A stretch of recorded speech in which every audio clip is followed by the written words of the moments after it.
Hello! May papakita ko sa inyo na fruit dito sa China. Ito yung tinatawag nilang loquat. Loquat.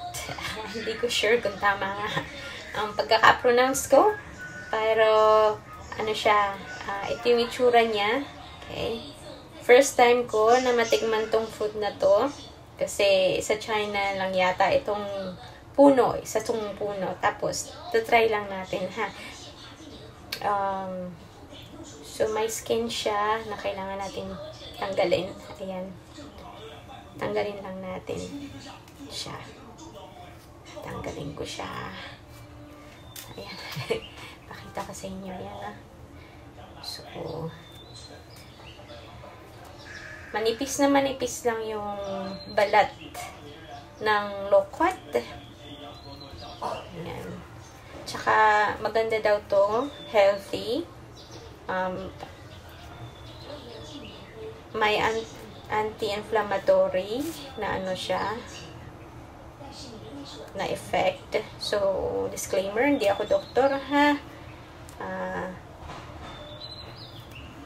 Hindi rin ako maalam sa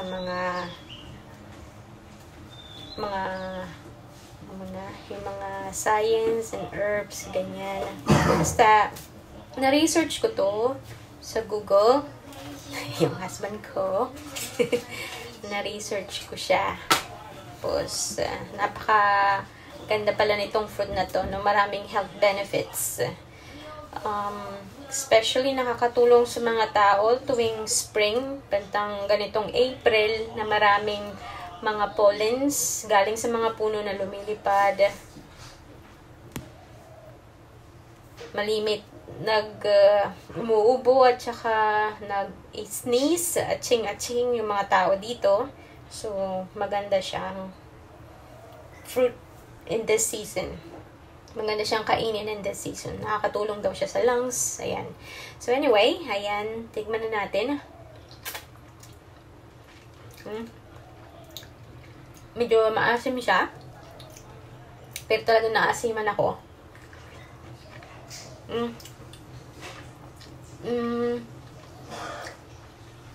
Malaki na nga siya. Malaki to eh. Yung iba mas maliit pa dito. Sa loob may brown na seeds.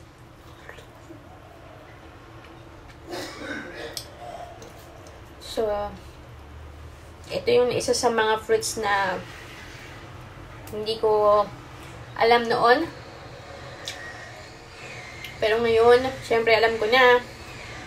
Kasi, dito na ako nakatira sa China. And then, marami ako na-discover na mga fruits na hindi ko kilala noon. So, makita nyo. Ito yung seeds niya. Parang chico, no? Ayan. Brown seeds.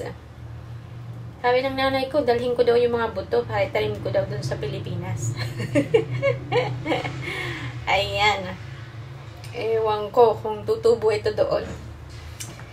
So anyway, ubusin ko lang to.